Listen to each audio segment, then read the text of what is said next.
Avant qu'on entre dans le vif du sujet, pense à t'abonner et à activer la cloche pour ne rien manquer des prochaines vidéos sur la puissance masculine et la psychologie féminine. On est là pour t'aider à devenir un homme solide, respecté et admiré. Tu as déjà remarqué qu'il arrive parfois qu'une femme commence à te raconter ses problèmes, sans prévenir? Même sans que tu le lui demandes, elle ouvre sa vie comme si elle te testait. Ce n'est pas forcément un signe de tendresse ou de confiance. Souvent, c'est un test. Un test discret, mais brutal. Aujourd'hui, tu vas comprendre ce qu'il y a vraiment derrière les confidences féminines, et pourquoi cela peut déterminer si elle va te respecter ou te dominer. Prépare-toi. Après cette vidéo, tu n'écouteras plus jamais une femme de la même manière.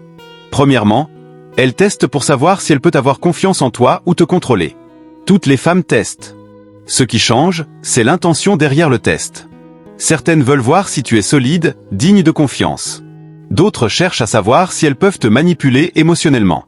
Et la façon dont tu réagis décide de ton rôle dans la relation. Tu conduis ou tu obéis. Elle te provoque un peu, remet en question tes décisions, change de ton. Tout semble anodin, mais elle t'observe. Elle veut voir si tu es un homme qui pose des limites ou si tu cèdes par peur. Chaque fois que tu baisses la tête, elle le note mentalement. Et elle en déduit qu'elle ne pourra pas aller plus loin avec toi. Quand elle réalise qu'elle peut te contrôler, quelque chose meurt en elle. Peu importe ce qu'elle peut dire sur les hommes sensibles. Ce qui réveille vraiment son côté féminin, c'est la présence masculine inébranlable. Cette énergie qui dit « Je t'écoute, mais je ne suis pas ton jouet émotionnel ». Cette posture suscite le respect, et le respect crée une connexion authentique. Le problème, c'est que beaucoup d'hommes confondent affection et soumission.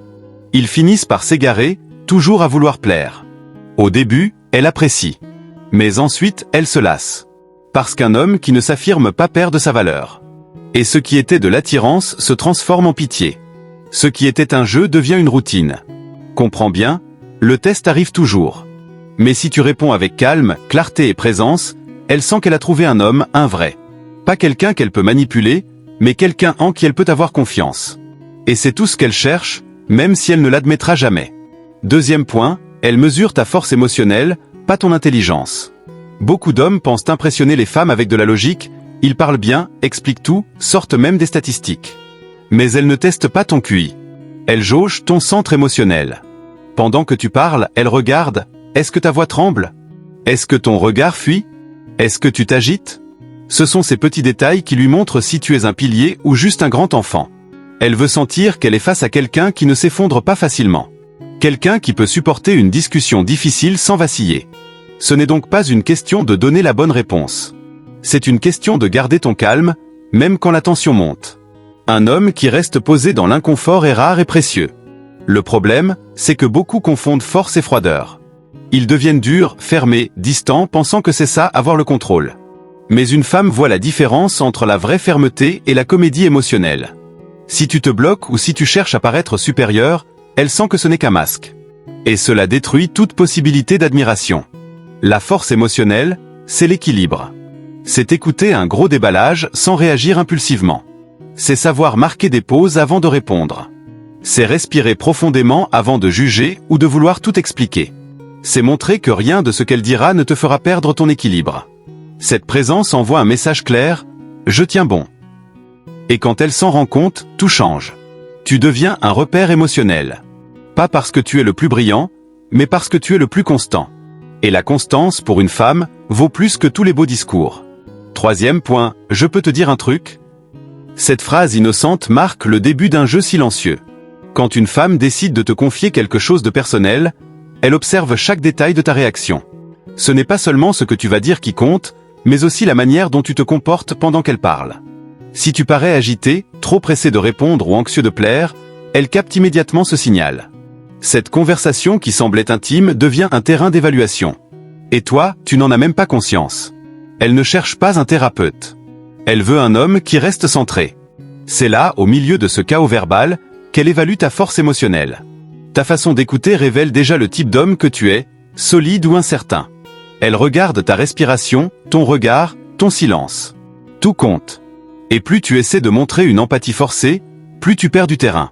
La plupart des hommes confondent le fait qu'elle se confie avec une vraie intimité. Ils croient gagner sa confiance, alors qu'en réalité, ils sont en train d'être testés.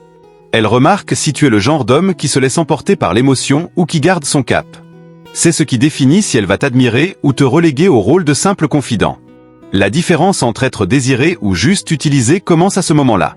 C'est dans ce fameux « je peux te dire un truc » que beaucoup échouent. Parce qu'ils confondent sensibilité et soumission émotionnelle. Un homme qui se laisse emporter par n'importe quel récit finit par devenir prévisible. Alors, la prochaine fois qu'elle voudra se confier, ne sous-estime pas ce moment. Ne cherche pas à tout réparer ni à la plaindre. Reste ferme, présent et observateur. Le vrai pouvoir masculin est de ne pas se perdre pendant qu'elle essaie de se retrouver. C'est le début du jeu. Et tu es déjà jugé. Elle ne veut pas une solution. Elle veut voir comment tu réagis. L'erreur la plus courante chez l'homme moderne, c'est de croire qu'il doit tout résoudre. Elle te dit qu'elle s'est disputée avec une amie? Tu lui donnes des conseils. Elle te dit qu'elle est fatiguée de son travail? Tu lui proposes de changer de poste. L'intention est peut-être bonne, mais la lecture est fausse. Parce que son focus n'est pas sur le problème. Il est sur toi. Quand une femme s'ouvre, ce qu'elle regarde avant tout, c'est comment tu gères son attention. Si tu veux immédiatement tout arranger, elle sent ton inconfort. Et cet inconfort communique ton insécurité, pas ton leadership. Elle ne cherche pas un technicien. Elle veut un homme qui supporte la pression émotionnelle sans flancher. Rien que ça, déjà, te place au-dessus de la plupart des hommes. Le besoin de tout réparer trahit l'anxiété masculine. C'est l'impulsion de celui qui a besoin de se sentir utile pour être validé. Mais un homme de valeur ne se prouve pas avec des solutions. Il se prouve par sa présence. Il ne se précipite pas pour éteindre chaque incendie. Il observe. Et quand il parle, il dit peu de mots, mais avec fermeté. Pendant que tu cours pour tout expliquer, elle a déjà pris ta mesure. Il ne tient pas sous pression, pense-t-elle. Et une fois que cette idée s'est installée dans sa tête, le respect commence à s'effriter. Tu peux être un génie, plein de bonnes intentions, ça ne compte pas. Si tu ne sais pas gérer ses émotions sans chercher à les résoudre, tu perds des points. La meilleure réponse, souvent, c'est un silence actif. La regarder dans les yeux. Respirer profondément. Être présent. Et quand tu parles, poser des questions simples. Qu'est-ce que tu vas faire de ça? Cette posture montre que tu es un homme qui écoute, mais qui ne coule pas. Elle ne veut pas de solution. Elle veut sentir que ton énergie est un refuge. La façon dont tu écoutes en dit plus long que tu ne le crois. Pendant que tu penses simplement écouter, elle est en train de t'analyser de la tête aux pieds. La façon dont tu croises les bras, ton regard, ta respiration, tout parle pour toi. Depuis toujours, les femmes sont entraînées à percevoir les moindres détails. Elles ressentent ton énergie plus qu'elles n'écoutent tes mots. C'est pourquoi écouter ne se résume pas à être physiquement présent. Un homme qui écoute avec impatience montre de la faiblesse.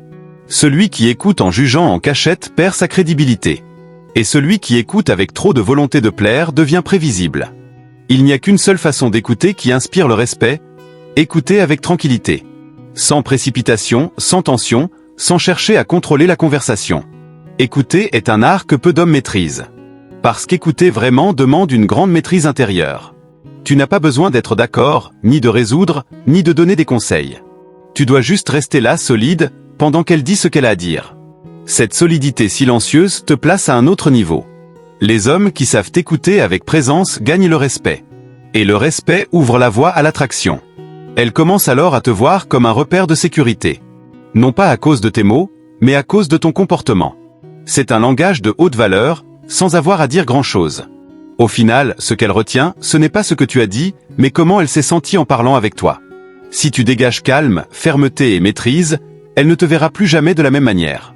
La façon dont tu écoutes peut te faire entrer dans son radar du respect, ou t'en effacer à jamais. Choisis bien ton attitude, parce qu'elle est en train de t'écouter avec les yeux. Elle crée de petits inconforts pour tester ta solidité. Souvent, ces confidences ne sont pas aussi spontanées qu'elles en ont l'air. Elle lâche une remarque piquante, évoque un autre homme ou critique quelqu'un de ton entourage. Tout cela est calculé, consciemment ou non, pour voir comment tu réagis. C'est comme jeter un caillou dans un lac pour voir si l'eau frémit. Et si tu trembles, elle a déjà compris ce qu'elle avait besoin de savoir. Ces tests déguisés en simples conversations sont fréquents. Elle peut parler d'un ex, de soucis sexuels ou de blessures émotionnelles. L'objectif n'est pas de partager, mais de provoquer. Elle veut savoir si tu vas plonger dans son drame ou si tu restes au-dessus. Ta solidité émotionnelle est mise à l'épreuve sans avertissement. Si tu réagis trop fort, tu as déjà perdu des points. Si tu cherches à justifier, à plaire ou à paraître trop compréhensif, c'est encore pire. Parce que tous ces efforts donnent l'impression d'une faiblesse déguisée. Elle ne cherche pas un réparateur de problèmes. Elle veut un pilier. Quelqu'un qui ne s'effondre pas quand elle parle de sujets difficiles. La clé, c'est de ne pas prendre ce qu'elle dit comme une attaque personnelle. Comprends que ces inconforts font partie du jeu émotionnel. Ta mission n'est pas de tout arranger, mais de rester maître de toi. L'homme qui ne tombe pas dans le piège de la réactivité se démarque. Parce qu'il dégage quelque chose de rare, une confiance inébranlable. Au fond, elle veut sentir que tu es plus grand que ses problèmes. Pas dans le sens de les ignorer, mais de ne pas te laisser emporter par eux. Waouh, il s'est énervé pour rien. Cette phrase a l'air inoffensive, mais c'est en réalité un diagnostic émotionnel. Quand une femme te dit ça, ce n'est pas juste un commentaire. Elle est en train de te classer comme quelqu'un qui perd facilement le contrôle. Et pour elle, un homme qui explose pour un rien n'est pas capable de tenir face aux épreuves de la vie. Perdre ton calme, c'est perdre son respect. Beaucoup d'hommes croient qu'ils s'imposent quand ils haussent la voix. Ils pensent que réagir avec colère est une preuve de virilité. Mais dans l'esprit d'une femme, c'est surtout un signe d'instabilité. Ce qui aurait dû être une simple conversation devient alors un jugement. Et l'étiquette est posée, tu es émotionnellement faible. Le vrai test, ce n'est pas ce qu'elle te dit. C'est comment tu réagis à ce qu'elle te dit. Si elle te provoque et que tu perds ton équilibre, elle te voit comme un gamin. Peu importe ton âge, ton statut ou ton apparence, ta réaction révèle ta maturité émotionnelle. Un homme qui s'énerve facilement devient prévisible. Et comme on l'a déjà dit, cette prévisibilité tue l'attirance. Elle comprend qu'elle peut te manipuler avec des mots, des silences ou même avec du drame. Et si elle sent qu'elle a ce pouvoir, le rapport de force change. Tu perds le contrôle sans même t'en rendre compte. Alors, la prochaine fois que quelque chose t'énerve, respire. Souviens-toi que ton calme est ton plus grand atout. L'homme qui se maîtrise est vu comme un leader. Non pas parce qu'il ne ressent rien, mais parce qu'il choisit quand et comment réagir. Et ça, mon ami, c'est ce qui distingue un homme d'un garçon. Elle te confie un problème et observe si tu plonges dedans. Quand une femme te parle d'un drame, ce n'est pas qu'elle se confie vraiment. Elle crée un climat émotionnel et regarde si tu vas plonger ou rester à la surface. Si tu entres dans son problème, si tu cherches à tout ressentir avec elle, tu perds ta position. Parce qu'au lieu d'être une ancre, tu deviens juste un autre passager sur son bateau à la dérive. Et l'homme qui perd son centre perd aussi son autorité. Elle lance la ligne, elle parle de trahison, d'insécurité, de jalousie, de peur. Ce qu'elle veut vraiment savoir, c'est si tu vas te laisser entraîner ou rester au-dessus. Si tu t'émotionnes, si tu paniques ou t'impliques trop, elle sent qu'elle a la main. Et le respect s'effrite peu à peu. Elle voulait de la solidité, elle trouve une vulnérabilité mal contenue. Il ne s'agit pas d'être froid, mais d'être clair. L'homme qui écoute sans plonger dans le drame montre qu'il garde le contrôle. Il voit le problème, comprend la situation, mais ne se laisse pas emporter. Il n'achète pas le drame, il l'observe avec calme. Et ça le rend rare, différent et attirant. Le pire rôle qu'un homme puisse jouer, c'est celui du thérapeute émotionnel. Il croit t'aider, mais il s'épuise. Pendant qu'il s'enlise à tout vouloir accueillir, elle teste chaque limite. Et tôt ou tard, elle perdra le désir. Parce que personne n'a envie de ce qui devient trop prévisible et trop disponible. Sois le port sûr, pas le copilote du chaos. Quand elle te partage un problème, écoute-la, mais ne le prends pas à ta charge. Montre-lui ta maturité sans te laisser aspirer par la tempête. Celui qui garde son calme au milieu du tumulte inspire un respect durable. Et le respect, c'est le socle de toute forme d'attirance véritable. Les femmes créent des tempêtes pour voir si tu vas couler. Toutes les tempêtes émotionnelles ne sont pas spontanées. Parfois, elles créent le chaos juste pour voir comment tu te tiens au milieu. Elle élève la voix, mêle plusieurs sujets, ramène de vieilles blessures. Tout ça pour tester si tu restes calme ou si tu te laisses entraîner par son jeu. C'est le test le plus cruel et le plus révélateur. Si tu paniques, si tu réagis avec la même intensité ou si tu fuis, elle a déjà compris. Tu n'es pas l'homme capable de tenir la pression émotionnelle. Tu peux être gentil, séduisant, intelligent, mais si tu es émotionnellement faible, pour elle, c'est impardonnable. Car l'homme qu'elle respecte, c'est celui qui reste debout même quand tout vacille. Ces tests ne sont pas toujours conscients. Beaucoup de femmes les font sans même réaliser qu'elles sont en train de tester. C'est instinctif, biologique. Elles cherchent la stabilité au milieu du chaos. Et l'homme qui offre ça, avec une posture posée, une voix calme et un regard sûr, se démarque. Elle le sent. Avec lui, je peux être intense, parce qu'il reste solide. C'est là que beaucoup échouent. Ils veulent hausser le ton, couper court à la discussion, faire la leçon. Tout faux. Tout ça, c'est de la réactivité émotionnelle. La clé, c'est de rester centré. Même quand elle essaie de te faire sortir de ton axe. Ce qui semblait être une attaque devient, pour elle, une source d'admiration silencieuse. Alors, la prochaine fois qu'un drame surgit sans raison apparente, souviens-toi, ce n'est pas vraiment le problème qui compte, mais le test qui est derrière. Si tu t'effondres, elle perd l'intérêt. Mais si tu restes solide, elle commence à te voir comme un homme rare. Trop d'empathie peut vite devenir de la soumission. Être compréhensif est une qualité. Mais à l'excès, c'est un piège. L'homme qui comprend tout, accepte tout et accueille tout sans filtre perd sa présence. Il cesse d'être un partenaire respectable pour devenir un soutien émotionnel gratuit. Et ça, à ses yeux, n'éveille pas le désir. Ça finit par l'ennuyer. Parce que ce qu'elle ressent, c'est « il ferait n'importe quoi pour me plaire ». Alors, elle se met à parler encore plus, à tester encore plus, à déverser encore plus. Et plus tu encaisses, plus elle pousse. Pas par méchanceté, mais pour voir jusqu'où tu vas. Si tu n'imposes jamais de limites, elle comprend, tu es en dessous d'elle. Et à partir de là, la séduction disparaît. Il ne reste que le déséquilibre. L'homme qui se plie trop perd de la valeur. Car s'il ne dit jamais non, s'il ne contredit jamais, s'il ne pose jamais de cadre, il cesse d'être un homme, il devient son reflet. Et une femme qui se voit dans son homme perd la référence de force. Elle a besoin de contraste, de puissance, de poigne. Pas seulement d'empathie. L'équilibre, c'est d'écouter sans tout accepter. Être empathique, mais sélectif. Tu n'as pas besoin de crier. Tu as juste besoin de montrer que tu as des limites. Et c'est ça qui la pousse à te respecter et à te désirer. Parce que ça montre que tu as une colonne vertébrale, pas seulement un grand cœur. L'empathie sans discernement, c'est de la soumission émotionnelle déguisée. Et la soumission engendre le manque de respect. Ne tombe pas dans le piège d'être trop gentil. Tu n'es pas là pour la sauver. Tu es là pour conduire la relation avec présence. Et pour ça, tu dois être plus ferme que mignon. Si elle se livre trop, c'est peut-être que tu as déjà perdu ton rôle d'homme. Il y a un moment où le flot de confidence devient un signe d'alerte. Quand une femme commence à tout te raconter, sans filtre, c'est qu'elle ne te voit plus comme un homme à impressionner. Tu es devenu une figure neutre, une oreille commode, un coffre-fort émotionnel. Et ce n'est pas un privilège. C'est un déclassement. Un homme qui écoute trop sans jamais s'affirmer finit par devenir un décor. Elle commence à te voir comme une amie de confiance, pas comme un partenaire fort. Elle te partage ses envies, ses erreurs, ses fautes, ses pensées sur d'autres hommes, et toi, croyant que c'est de l'intimité, tu ne vois pas que tu es en train de devenir invisible. Elle ne te désire plus. Elle se sent juste en sécurité pour tout déverser. Cette sécurité émotionnelle excessive te tue comme figure masculine. Parce que pour qu'il y ait du désir, il faut du mystère, de la tension, du contraste. Et si elle t'expose déjà tout, c'est qu'elle ne sent plus cette énergie. Tu as été domestiqué émotionnellement. Et le désir ne survit pas là où il y a trop de confort. Une femme qui se livre sans fin ne te complimente pas. Elle te montre, par ses actes, que tu n'exerces aucune pression émotionnelle. Ça peut sembler joli, mais en réalité, c'est fatal. Car un homme qui ne laisse aucune trace n'éveille pas l'excitation. Elle a besoin de sentir qu'elle peut tout être près de toi. Sauf banal. Si elle s'ouvre trop, commence à te demander ce que tu as perdu. Peut-être que ce n'est pas de la confiance. Peut-être que c'est juste qu'elle n'a plus peur de te perdre. Et quand une femme n'a plus peur de te perdre, c'est qu'elle sent que tu ne vaux plus grand-chose.